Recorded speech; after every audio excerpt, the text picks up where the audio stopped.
Welcome to the Dr. Data Show. This is Eric Siegel, and in this episode, I'm going to narrate my article in Forbes, Meta's new GenAI is Theatrical. Here's how to make it valuable. Concern about a generative AI bubble is growing. To defend against disillusionment, measure its concrete value. Here's the article. Meta just launched its AI assistant on Instagram, WhatsApp, Messenger, and Facebook as if firing a missile into a corporate battlefield. And the media is playing along, recounting a battle with ChatGPT. But this chatbot war won't make the history books like an actual robot war. When Meta, OpenAI, Microsoft, and others make ostensibly competitive moves, they aren't fighting for control over a source of great power. Rather, it's largely theatrical, a battle for attention and stature. After all, the field of generative AI is nothing if not a cosmetic play.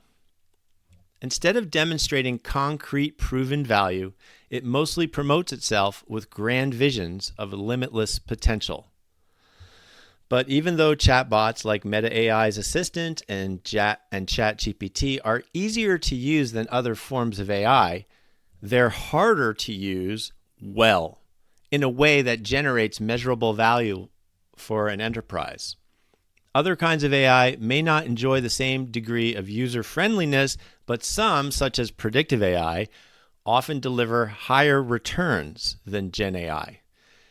Given today's abundance of sizzle without sufficient steak, consternation is growing. The Washington Post says the AI hype bubble is deflating. Journalists struggle to find examples of transformative change.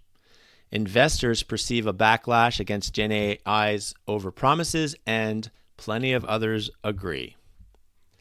Even studies intended to demonstrate GenAI's value sometimes discover that it fails.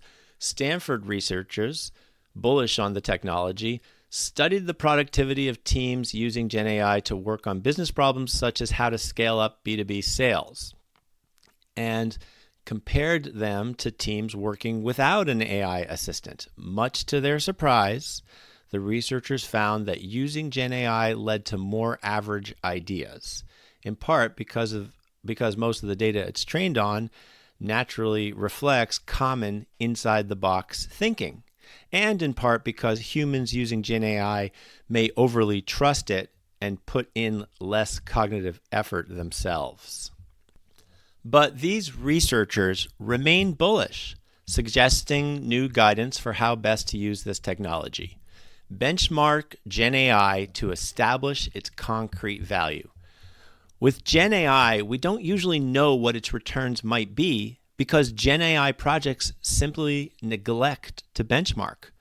But if you aren't measuring value, you aren't pursuing value. Only by assessing the business gains, or a lack thereof, do you receive the feedback needed to navigate the project successfully. Companies can measure gains as efficiency improvements, such as time savings or increased productivity. One factor delaying benchmarking is that if you do stress test your project, you might be seen as a party pooper. AI hype can be intoxicating, and nothing kills the buzz of fantasizing about immense future potential more than a sober read on today's value. Engaging its performance, you might discover that GenAI is only good rather than great, a far cry from the dream of game-changing AI. But a proven win is better than a pipe dream. Hold yourself up to the rare standards of, for example, Ally Financial, the U.S.'s largest all-digital bank. It reported that marketers were able to reduce the time needed to produce creative campaigns and content by up to 2 to 3 weeks, resulting in an average time savings of 34%.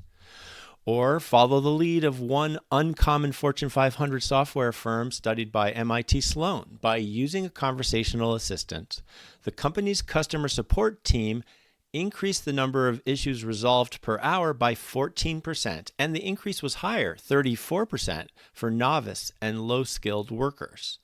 This benchmarking is unusual. Other companies like Airbnb, Intuit, and Motorola report that they're just beginning to measure GenAI's value, but have yet to report what they've found. Such successes come in part by applying GenAI prudently. For example, it can often generate useful first drafts for rote tasks, such as certain customer support activities. In contrast, it frequently results in generic content that's too obvious or cliché to help with higher order writing tasks, such as in journalism, where it may instead be best used for copy editing or preliminary research, so long as it's manually fact-checked. In general, any attempt to utilize GenAI involves an ad hoc experimental process. We live in the wild west of GenAI, which is untamed and unpredictable. Its value is not guaranteed. And yet, even if your GenAI initiative proves valuable, you're likely to find that it still doesn't deliver the revolutionary wins that industry leaders would have us believe possible. The current hype wave continues a long-standing tradition of AI theatrics. AI has always hung its hat on the tantalizing yet relentlessly nebulous word intelligence. AI overall, and GenAI more specifically, leverages a baked-in excitement seeded by decades of science fiction and breathless AI speculation.